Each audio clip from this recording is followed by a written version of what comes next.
अस्सलामुअलैकुम dear students. आज के लेक्चर 3 में इंशाल्लाह हम एक छोटा सा आर्टिकल स्टडी करेंगे which is very important short question, errors and uncertainties. Learning outcomes में first of all definition of error आएगा, देन हम कॉजेज ऑफ एरर देखेंगे, definition of uncertainty, causes of uncertainty, and then there are two types of errors, random error and systematic error.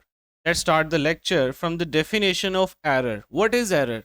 Dear students, जब भी हम कोई measurement करते हैं किसी भी डिवाइस की मदद से, तो हमेशा जिस चीज़ को आप मेजर कर रहे हो, जिस फिजिकल क्वांटिटी को आप मेजर कर रहे हो, उसकी एक होती है ट्रू वैल्यू या एक्चुअल वैल्यू, और वो डिवाइस से जो मेजर आप करेंगे वो आपकी मेजर्ड वैल्यू होगी।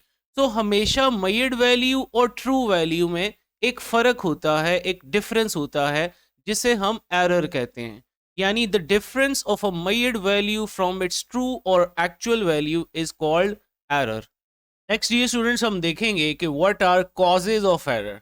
First cause of error is negligence और इनएक्सपीरियंस ऑफ अ पर्सन और ऑब्जर्वर। ऑफ कोर्स जो बंदा एक्सपेरिमेंट कर रहा है, अगर वो नेग्लिजेंस बरत रहा है या वो इनएक्सपीरियंस है या उसे ऑपरेटर्स को इस्तेमाल ही नहीं करना आता, तो ऑफ कोर्स फिर तो एरर आएगा ही आएगा। नंबर 2 कॉज है जी फॉल्टी ऑपरेटर्स, यानी बंदा ठीक है लेकिन ऑपरेटर्स में कोई मसला है, ऑपरेटर्स में कोई खराबी है जिसकी वजह से एरर आ रहा है। नंबर 3 ये भी पॉसिबिलिटी है कि बंदा भी ठीक है, ऑपरेटर्स भी ठीक है, लेकिन वो कोई टेक्निक जो फॉलो कर रहा है, मेथड जो फॉलो कर रहा है in doing that experiment, that is not appropriate. So in तीन कॉजेज की वजह से हमेशा एरर आता है। नेक्स्ट बच्चों डिस्कस करते हैं अनसर्टनिटी। अनसर्टनिटी एक स्पेशल टाइप ऑफ एरर होता है। It is impossible to measure any physical quantity with perfect precision. ये स्टूडेंट्स, ये हमारी फिजिक्स के अंदर लिमिटेशन है। हर डिवाइस की एक लिमिटेशन होती है कि वो 100% प्रिसीजन से कोई मेजरमेंट नहीं कर सकता, और उसकी इस लिमिटेशन की वजह से जो भी मैक्सिमम पॉसिबल एरर देगा कोई भी डिवाइस, उसे हम कहते हैं अनसर्टनिटी। क्या मतलब बच्चों? सपोज कीजिए मैं कहूँ आपको कि मीटर रॉड से मुझे आप 0.001 मिलीमीटर मेजर करके दें, तो आप कहेंगे सर मीटर रॉड का तो लीस्ट काउंट होता है 0.1 सेंटीमीटर, 0.1 सेंटीमीटर, और मैंने आपको दिया है रीडिंग दैट इज 0.001 मिलीमीटर। तो ये तो सेंटीमीटर के अंदर और छोटा होगा ना, 10 पे डिवाइड कर दें, 0.0001 सेंटीमीटर। इसका मतलब हर डिवाइस का एक लीस्ट काउंट होता है। लीस्ट काउंट की डेफिनेशन है the smallest division on scale of any measuring device is called least count.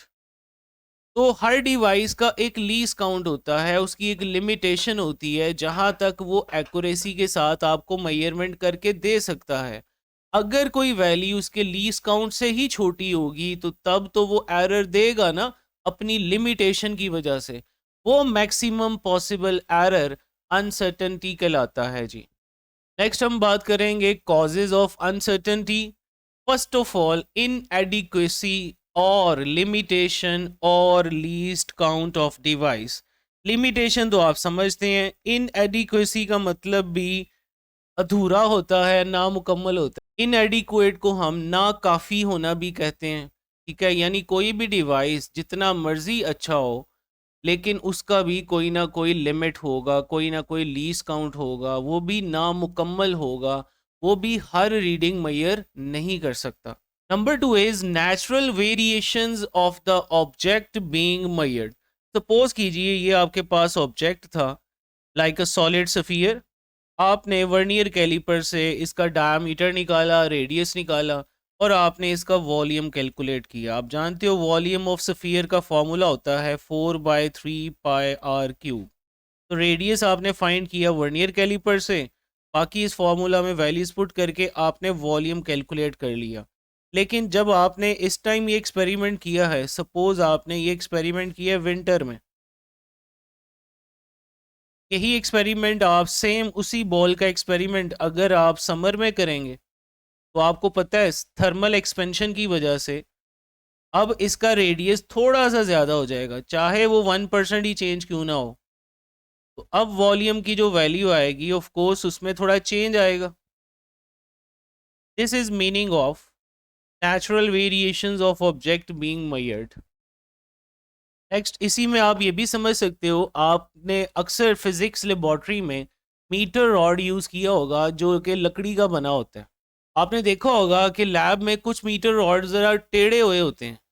तो अगर एक मीटर रॉड परफेक्टली स्ट्रेट नहीं है, आप उससे जब भी रीडिंग लोगे तो उसमें एक एरर आएगा। Next is number 3, natural imperfections of a persons senses. यानी एक इंसान को सपोज कीजिए कि 1 मिलीमीटर एक्चुअली इतना होता है। अब एक इंसान है, उसकी नेचुरली उसकी सेंसेस में इतना फर्क है कि उसको 1 मिलीमीटर छोटा नजर आता है, तो उसे तो हर चीज फिर छोटी नजर आएगी ना एक्चुअल वैल्यू से। इसी तरह सपोज करें कोई बंदा कलर ब्लाइंड है और वो ही लाइट का प्रैक्टिकल कर रहा है जिसमें कोई कलर शलर काउंट करने हैं या कलर्स को देखना है, वहां तो वो एरर कॉज करेगा। नेक्स्ट हम बात करेंगे types of error. There are two types of error. Number 1, random error. Random error dear students, ये हमारे फिजिक्स में हर डिवाइस का मुकद्दर है कि जब भी आप एक डिवाइस से एक रीडिंग लेते हैं and under the same set of condition दोबारा रीडिंग को रिपीट करते हैं, तो आप देखते हैं हर दफ़ा मेजरमेंट में थोड़ा थोड़ा सा कोई फ़र्क आ रहा होता है, जिसका हमें कोई पता नहीं होता कि ये फ़र्क क्यों आ रहा है under the same set of conditions. यानी रैंडम एरर तब आता है जब एक ही मेजरमेंट को बार बार किया जाए सेम ही कंडीशंस में, लेकिन जवाब में थोड़ा बहुत फ़र्क आ रहा हो, कभी प्लस और कभी माइनस, जिसका पता ना हो कि कितना आएगा, प्लस आएगा कि माइनस आएगा, जिसका कोई कॉज हमें नहीं पता। इस एरर को कहते हैं random error. So the random error is said to occur when repeated measurements of a physical quantity give different values under the same conditions. Next हम random error की बात करते हुए इसके cause और remedy की बात करेंगे। Cause तो जैसा मैंने पहले बताया unknown causes। अब हम remedy पे बात करते हैं। जिस चीज़ का पता ना हो, random error का हमें पता नहीं है, this error cannot be corrected, इसको correct नहीं किया जा सकता। इट मीन्स अगर हम रैंडम एरर को करेक्ट नहीं कर सकते तो फिर इसको रिड्यूस करने का कोई तो तरीका होना चाहिए। और वो तरीका डियर स्टूडेंट्स क्या है कि हम एक वैल्यू पे कभी रिलाई नहीं करेंगे। We will repeat the measurement several time and will take the average of those values. आपने जब कभी भी कोई प्रैक्टिकल किया होगा, चाहे वो फिजिक्स का हो, केमिस्ट्री का हो, कहीं भी कोई प्रैक्टिकल किया होगा, तो आप एक टेबल बनाते हो हमेशा और उस टेबल में 3-4 दफ़ा वैल्यूज रिपीट करते हो, फिर उनका एवरेज लेते हो। As a result random error reduce हो जाता है। इसका मतलब इसकी रेमेडी क्या हुई? Repeating the measurement several times and taking their average value. As a result जो रैंडम एरर है वो रिड्यूस हो जाएगा। To reduce random error. इसके बिल्कुल ऑपोजिट एक दूसरा टाइप ऑफ एरर है, दैट इज सिस्टमैटिक एरर। जैसा कि इसके नाम से जाहिर है, ये एक सिस्टमैटिक रूल से आएगा। यानी ये ऐसा एरर होगा जिसको हम एग्जैक्टली फाइंड भी कर सकेंगे तो ऑफ कोर्स इसको करेक्ट भी कर सकेंगे। It will occur due to some definite rule. इसका कोई रूल होगा, ये एम ही नहीं है कभी प्लस हो गया कभी माइनस हो गया रैंडम एरर की तरह, कभी ज़्यादा हो गया कभी कम हो गया। ये हमेशा एक सिस्टमैटिक रूल से आएगा। अगर ये 0.1 सेंटीमीटर है किसी लेंथ मेजरमेंट में, तो हमेशा 0.1 सेंटीमीटर ही रहेगा हर रीडिंग के लिए। और अगर ये 1 सेकेंड है किसी भी टाइम मेजरमेंट के लिए, तो ये हमेशा 1 सेकेंड ही रहेगा। इसका मतलब जब भी आप मेजरमेंट करोगे, सिस्टमैटिक एरर हर रीडिंग को बराबर का इफेक्ट देगा, इक्वली चेंज करेगा, consistent difference in readings produce करेगा। तो a systematic error refers to an effect that influences all measurements of a particular quantity equally. It produces a consistent difference in readings. Next हम बात करेंगे first of all cause of systematic error. This is due to some definite rule. Next हम इसकी examples देखते हैं। First of all, zero error is the best example of systematic error. यानी जब भी आप किसी डिवाइस को रीसेट करें और रीसेट करने पे वो अगर जीरो से स्टार्ट नहीं होता तो उसके अंदर एक जीरो एरर पाया जाएगा। सपोज करें मेरे पास ये एक मैकेनिकल स्टॉप वॉच है, ये उसके ऊपर ये इसका रीसेट बटन है, सपोज कर लीजिए रीसेट बटन है, और ये स्टॉप वॉच 60 सेकेंड्स काउंट करती है जी एक राउंड में, यानी 1 मिनट को काउंट करती है। ये 60 यहाँ पे डिवीजन्स बनी होंगी इक्वल। अब सपोज करें ये एक ऐसा, ये एक, अगर तो ये स्टॉप वॉच ठीक है तो इसको रीसेट करने पे इसे ज़ीरो से स्टार्ट होना चाहिए, लेकिन सपोज कीजिए कि ये ज़ीरो से स्टार्ट होने की बजाय 10 सेकेंड से स्टार्ट होती है। जब भी आप इसे रीसेट करते हो ये ज़ीरो से नहीं स्टार्ट होती, ये 10 सेकेंड से स्टार्ट हो रही है।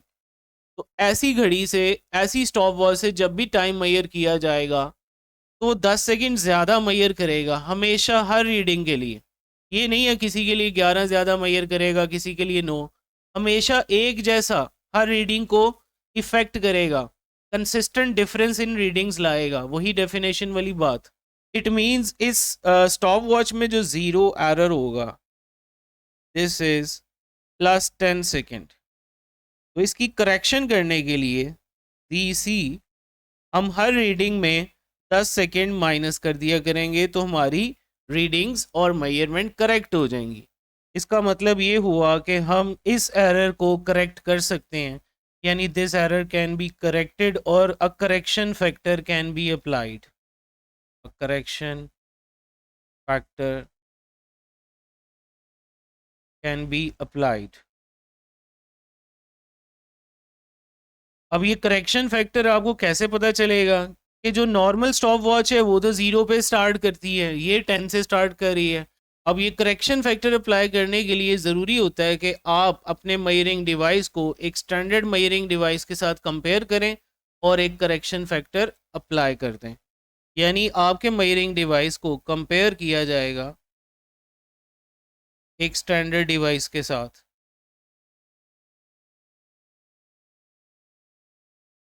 सिस्टमैटिक एरर की एग्जांपल्स में हमने एक तो ज़ीरो एरर देखा। सम टाइम ये सिस्टमैटिक एरर इसलिए भी आता है कि आपने जो स्केल डिज़ाइन किया अपने डिवाइस का या किसी कंपनी ने बनाया है उसकी कैलिब्रेशन प्रॉपर नहीं है। That is due to poor calibration और इनकरेक्ट मार्किंग्स। किसी भी मेजरिंग डिवाइस के ऊपर जो स्केल डिज़ाइन होता है उस स्केल के डिज़ाइन प्रोसेस को हम कैलिब्रेशन कहते हैं। जैसे मैं जल्दी से आपको थर्मोमीटर की कैलिब्रेशन बताता हूँ। थर्मोमीटर को कैलिब्रेट करने के लिए कोई भी कंपनी क्या करती होगी, पहले वो उसको किसी ज़ीरो टेम्परेचर पे रखती होगी, सपोज करें बर्फ़ में, और एज ए रिज़ल्ट अब जो थर्मोमीटर का जो मरकरी है वो सुकड़ के कहीं आके रुकेगा, इक्विलिब्रियम पे आएगा, उस पॉइंट को हम ज़ीरो लिख देते हैं। फिर उसी थर्मोमीटर को हम प्लेस करते हैं 100 डिग्री C बॉइलिंग वाटर में। अब मरकरी हाई टेम्परेचर की वजह से, थर्मल एक्सपेंशन की वजह से राइज करेगा और किसी अपर लेवल पे जाके रुकेगा।